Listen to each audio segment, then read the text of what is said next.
Good morning from Hiroshima. Today I am going on a day trip over to Miyajima Island. There's two ways to go to Miyajima Island. The first is to go to the Hiroshima station and jump on the blue line, which is called the Sanyo line. You'll arrive at Miyajimaguchi Station in about 30 minutes. From there, you jump on the JR Miyajima ferry and arrive at the island. And the ferry journey is only about 10 minutes. It goes pretty fast. The second option is to jump on a ferry that takes you from the Peace Memorial Park all the way to Miyajima. And this journey takes 45 minutes in total, and the views are beautiful. The company that runs the ferry is called Aquanet, and I went on their website and there's no option to purchase a ticket online.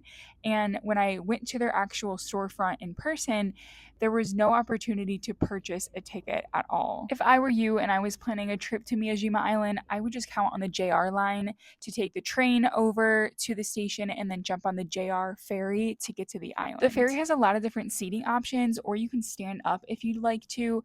And if you get seasick on boats, don't be afraid to get on this ferry. I didn't get seasick at all.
As you can see, the floating Torii gate is floating in the water because it's high tide right now.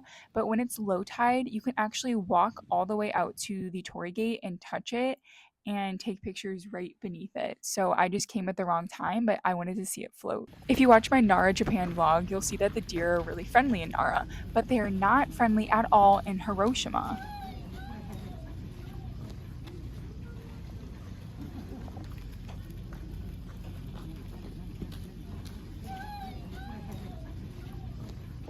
I arrived on the island at about 8 a.m. in the morning, and it was not that crowded. And so I recommend, if you're planning a trip to Miyajima Island, definitely take the earliest ferry that you can get on to arrive at the island as soon as possible. There's something so special about roaming the alleys of this island when you're all by yourself. There were so many deer just like sleeping in the shade, and there were people setting up their food trucks and getting ready for the huge rush. And I just got to walk through the town and not have to worry about running into people or hearing babies cry or just whatever. It was just an amazing experience, and I'm telling you, there's no lines anywhere, which is a huge plus. I will note that if you arrive here at 8 a.m., most places will be closed. So you'll have to do a lot of walking around and just appreciating nature and walking through the town. I wanted a coffee and I was a little bit hungry when I first arrived here. So the only place that was open was Lawson's. And I don't even think 7-Eleven was open yet when I got there. So definitely make sure you pack snacks or just prepare accordingly. When I was planning my itinerary, I was actually considering staying on this island overnight at a hotel or Airbnb because I really wanted to watch the sunrise from this island. You have to stay overnight or stay at a hotel in order to see it because the first ferry that arrives on the island arrives after the sunrise already happened. So maybe next time. I'm not gonna lie, the reason I didn't was because the prices are pretty steep, just because there's not a lot of hotels and high demand. If you get here early, you definitely need to get on the Miyajima Ropeway, which opens at 9 a.m. So if you get there first, there's absolutely no line and it's a breeze getting to the top of the mountain.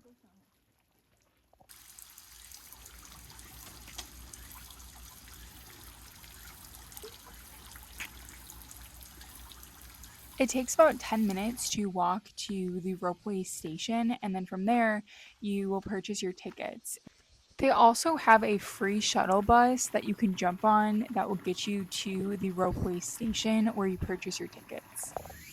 The hours of operation are 9 a.m. to 4 p.m. So if you miss that last cart ride back down to town, then you literally have to hike from the top of the mountain all the way back to town, which will take hours. All right, I got here right when it opened, and I'm already on.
Several monuments and ruins from that time can still be seen today.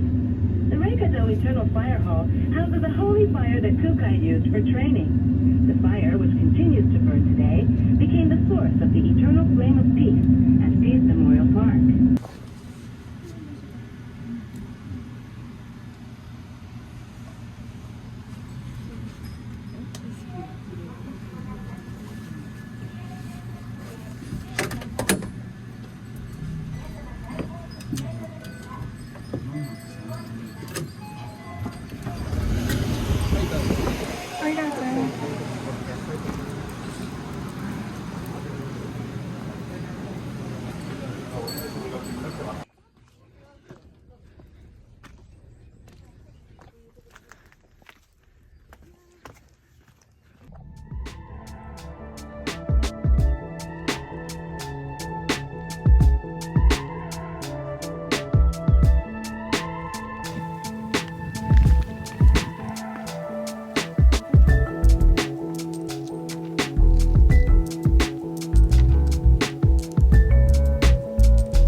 After you get off the Ropeway service and take the free bus back to town, you definitely need to try a traditional Momiji Manjju, which is a type of wagashi that is baked, and it's typically filled with a red bean paste. In Japanese cuisine, traditional sweets are called wagashi, which are sweets that are made from ingredients such as red bean paste and mochi. The Japanese people have been making desserts for a long time, way before sugar was readily available. And so, using basic ingredients like the red bean paste and mochi was all they had, and they definitely made it work.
Good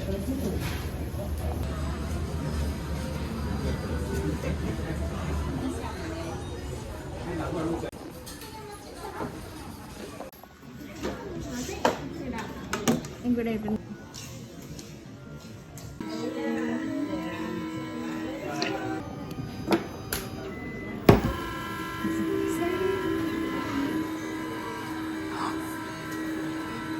Oh my god, I love it. It looks so good.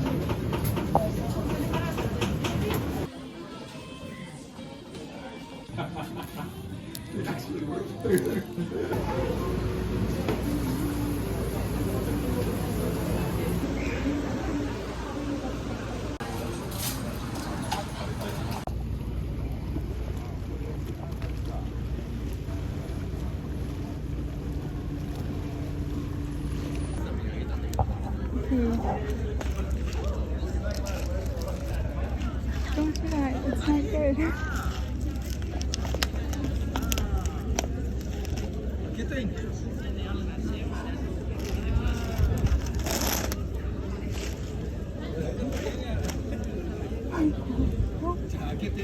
There's no one.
Really high.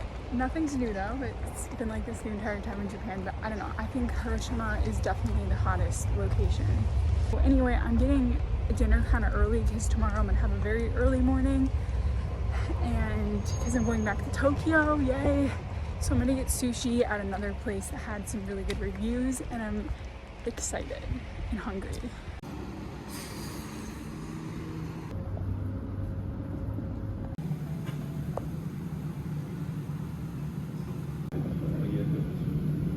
Literally